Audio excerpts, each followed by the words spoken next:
Facial rejuvenation বা anti ageing বা মুখের গ্লো ইনক্রিজ করা বা অ্যাপিয়ারেন্স ইনক্রিজ করার জন্য আমরা মূলত ডিফারেন্ট টাইপস অফ ফিলার্স এবং বোটক্স ইউজ করি।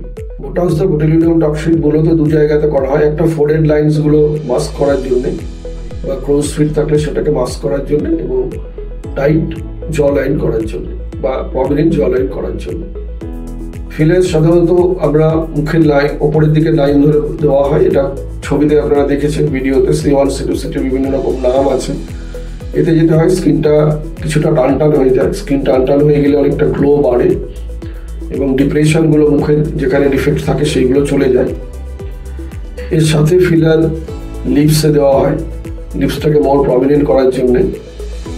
এই সবগুলো ফিলারই মোটামুটি 1 থেকে 1.5 বছর অব্দি স্থায়িত্ব, তারপরে আবার রিপিট করার প্রয়োজন হতে পারে এবং এগুলো ভীষণ ভালো facial rejuvenation, specially before marriage বা অন্যান্য কন্ডিশনের জন্য। মুখে কোনো দাগ থাকলে বা অনেকে পক্স মার্ক মাল্টিপল থাকে সেখানে স্কিনের টার্জিডিটি বাড়ানোর জন্য, যাদের খুব ড্রাই স্কিন থাকে সেখানে টার্জিডিটি বাড়ানোর জন্য আলাদা ফিলার রয়েছে।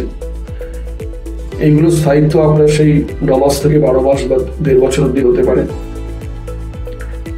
আপনারা এগুলোর জন্য আমাদের কাছে আসতে পারেন কনসালটেশনের জন্য। এসে তারপরে আপনাদের ভালো লাগলে আপনারা নিশ্চয়ই করবেন।